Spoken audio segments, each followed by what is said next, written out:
Bloodstained Ritual of the Night is the long-awaited spiritual successor to Castlevania Symphony of the Night, and it seems to be mostly worth the wait, but I think there are a few things that could have been improved to make the game even more of a success. Like, for example, I've been waiting a long time to find a save point, but it looks like I'm finally Wait, what?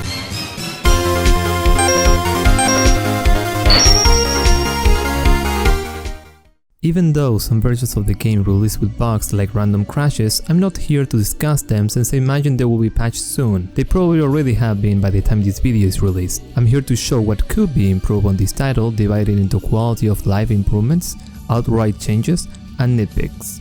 Let's get started with a quality of life improvement related to a very important part of any Metroidvania, the map. This tool is extremely useful to keep track of your surroundings and take note of places you haven't explored yet or can access. The Ritual of the Night map is not bad, but I think they shouldn't have stopped in just doing what Symphony of the Night did. The only thing they improved is the option to add markers, but a lot more can be done. For example, why isn't there an option to choose from different color markers so that you can make your own rules on what the color means, such as red for closed doors or green for places I can't reach yet. Another useful tool will be the option to add text to these markers. I get that typing on a virtual keyboard with a controller is not optimal, but you don't have to write a book, just a simple word can help remind you what you saw.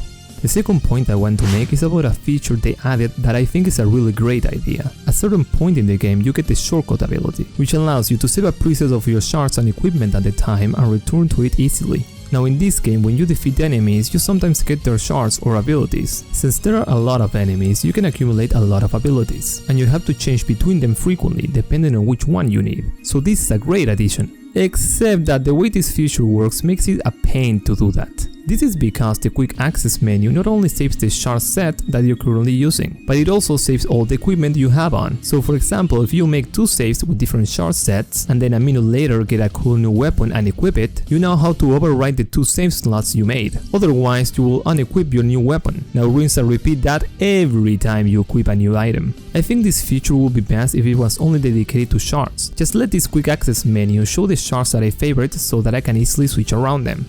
There is this cool system that allows you to make different dishes with the items you gather. Food not only can be used to recover your health, but the first time you eat a new dish, it boosts your stats in different ways. I like this idea since it adds one more way to improve your character and get something out of the resources you gather, but I don't like how hard it is to make a dish. I ended up very rarely making food that could improve my stats. This is because your enemies don't drop these ingredients very often. The store barely sells any of these items, and even though you have an NPC dedicated to planting crops for you, I've only found a grand total of 3 whole types of seeds he can plant. I don't know if allowing you to make dishes more often will make you too overpowered since you will be able to easily access the enhanced stats or healing, but if that were the case, they can simply nerf the boost they give you. It's just a shame to have implemented this cool system and barely be able to use it. The best way to remedy this will be allowing the store to sell more food-related items, especially seeds, so that you can plant more varied items. I would even like the option to pay to increase the capacity of the farm, so that you can grow more than one ingredient at the same time, which are currently limited to. And then just make this very small change in the title.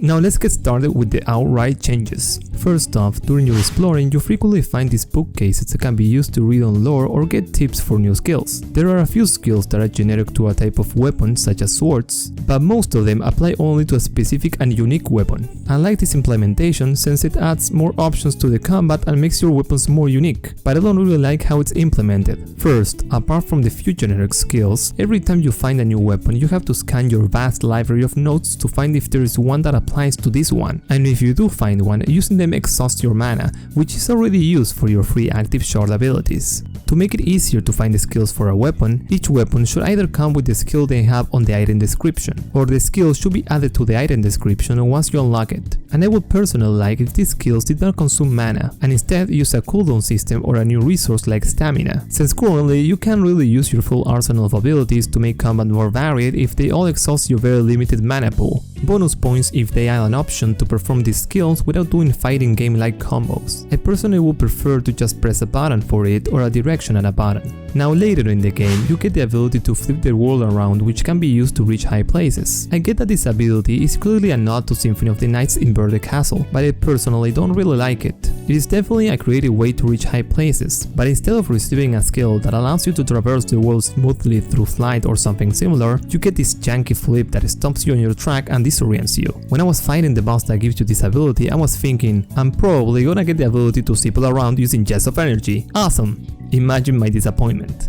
These are the main things that will change, but like I mentioned in other videos, this doesn't mean I dislike the game. I enjoyed it fully and played it all the way. I really hope they make this a franchise, but if they do, I see room for improvement based on the opinion of this random guy on the internet. But before this video is over, let's go for a lightning round of nitpicks. There is this armor you need to progress, and instead of getting it from a boss, it's hidden in this fucking corner. I see no need for save points and teleportation points to be separate rooms. I haven't come across an ability that helps you traverse the world faster. What should be required to progress in the game and make the endgame exploration quicker? So many placement doesn't really make sense. What the hell is that horse doing underwater? Character models during dialogue look pretty bad with their mouths moving while almost static. Wait, so give you the option to teleport to the base or the closest teleport/save room. Pets take so much time to start attacking that they miss their attacks most of the time. Nope, not even close. Are you blind? Jesus, he's already dead. Hey, thanks for watching. If you want to subscribe, I only have like 20 subscribers, so you will feel very special. See you around.